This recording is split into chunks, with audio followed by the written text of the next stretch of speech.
Hej alla och välkomna till Mat.se-studion. Där ska vi ägna oss åt uppsnack och analys inför årets största fotbollsbegivelse. Nej, det är inte EM i fotboll i sommar, utan det är Mat.se-cupen lördagen den 19 mars hos oss i Väster. Låt oss börja prata om en viktig aspekt vad gäller Mat.se-cupen, nämligen anläggningen Camp Nou underrättsplan. Vi kommer ha en jättefin och välpreparerad konstgräsmatta när kuppen ska börja spelas. Klubbhuset ligger ett par meter ifrån sidlinjen. Grillarna kommer gå på högtryck. Kaffekokarna kommer koka över. Låt oss titta på ett kort inslag avseende anläggningen.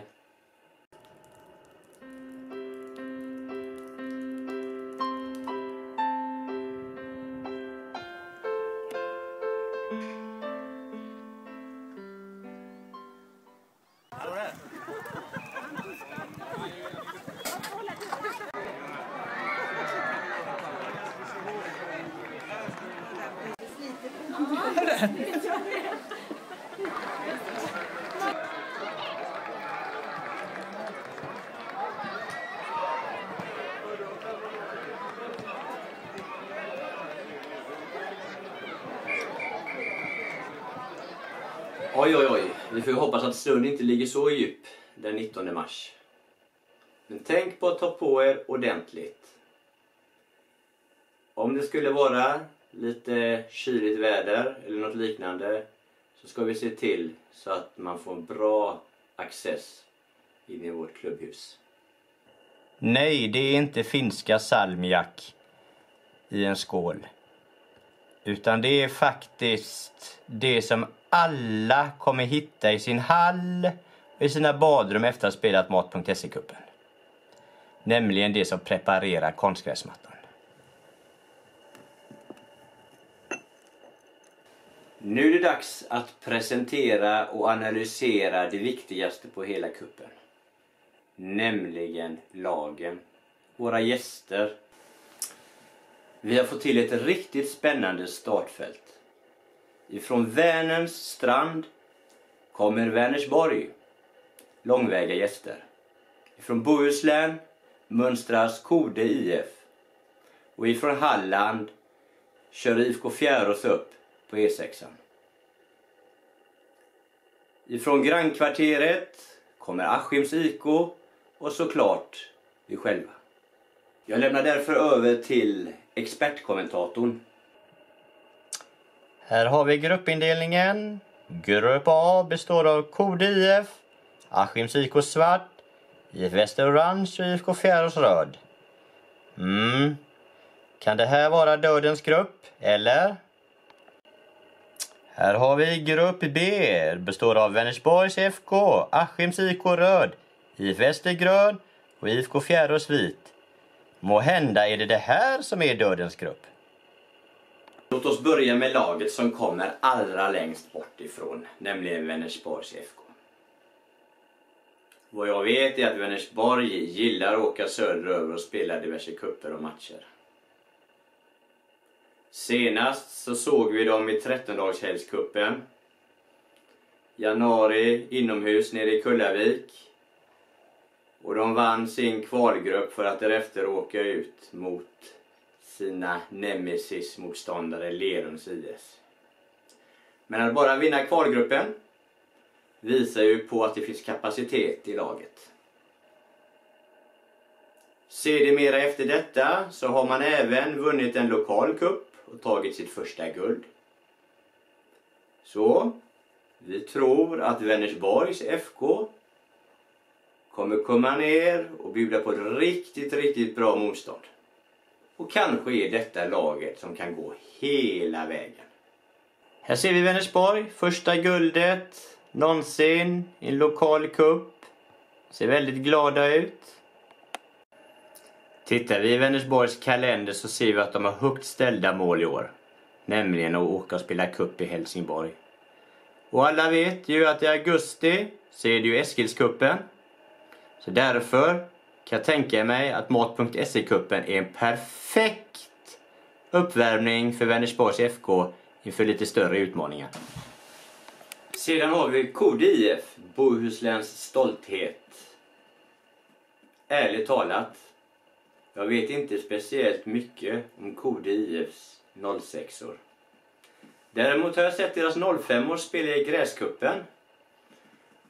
Och om 06-orna bara är hälften så vassa som sina 05-or så kommer helt klart Kode IF att segla upp som en dark horse i den här kuppen.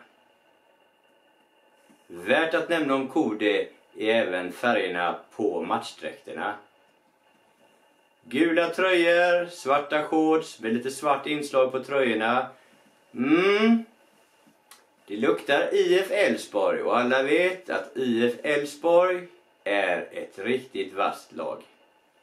Därför är det inte helt långsökt faktiskt att tro att Kode IF också har kommit ner hit till oss i väster för att bjuda på ett riktigt bra och spännande motstånd.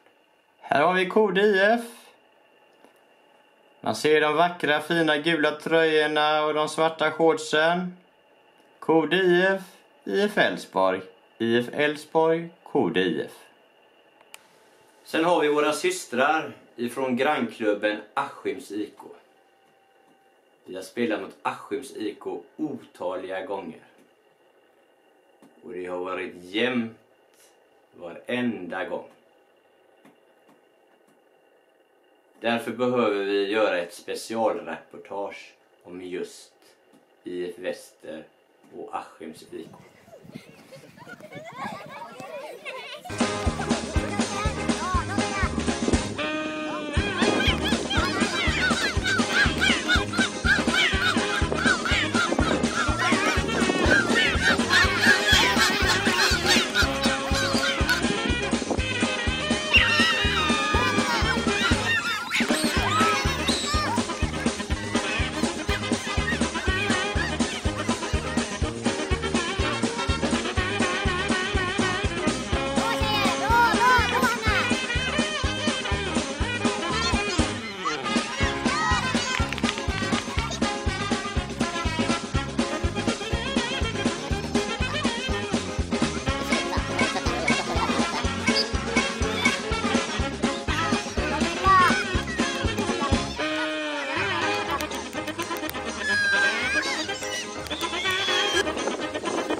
Var det kul, tjejer?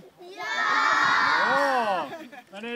Det var kul att få se de här gamla arkivbilderna när vi i Väster spelar mot Askims IK. Askims IK har många duktiga spelare som inte ger sig. De är outsinliga i sin fart och sin kraft och jobbar på hela tiden. Askims IK har kapaciteten att kunna gå hela vägen i den här kuppen. Slutligen har vi Hallands stolthet, IFK Fjärås. Vad vet vi om IFK Fjärås förutom att de är röda i matchdräkterna? Jo, vi stötte på dem alldeles nyss i Snickarkuppen och spelade faktiskt en match mot ett av Fjäråslagen. Det var en tuff och tajt match. Tycker kanske att vi låg på mest i den matchen just mot det här Fjäråslaget. Men slutresultatet blev ändå 0-0. Studerade även de andra Fjäråslaget och vi märkte direkt att Fjärås verkligen har en stor kapacitet i sitt lag. Och det betyder att jag tror att de har stor chans att kunna gå hela vägen i den här kuppen. En sak kommer dock Fjärås vara nummer 1 på, tror vi. Nämligen slaget om ramsorna. Det är bara att gå in på deras hemsida, klicka på den lilla fina filmen som finns där. Så ser ni vad ni har att förvänta er på Mat.se-kuppen när det kommer till IFK Fjärås. Själva måste vi här i väster flyga in Christer Björkman, sätta upp ett antal workshops, en arbetsgrupp kanske, följt av en styrgrupp med en governance-modell. För nu måste vi komma på någonting riktigt bra i ramseväg så vi kan stå upp mot Fjärås när det gäller just ramsorna. Vi rekommenderar verkligen att gå in på IFK Fjärås hemsida och titta på filmen ifrån Fotbollsskalan 2015 när tjejerna där sjunger sin ramsa. Dansar man i Fjärås, åh, åh, åh, åh. Så dansar man i Fjärås, åh, åh, åh, åh. Vad kan vi slutligen säga om hemmalaget i ett väster?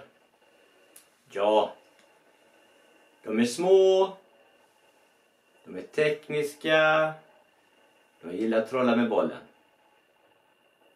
Men den här gången kommer det vara riktigt spännande och tuffa motståndare att få möta.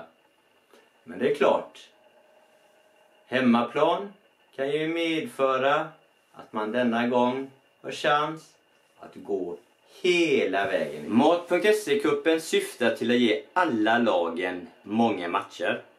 Alla lagen kommer få spela 5 stycken matcher. Nämligen 3 stycken i ett gruppspel. Beroende på hur det går i gruppen så hamnar man antingen i A- eller B-slutspel. Och där spelar alla lagen semifinal. Huruvida det går där så kan man hamna i final eller match om ett 3:e-4:e pris. Det innebär att alla lag, oavsett resultat, får spela lika mycket. Oj, ursäkta.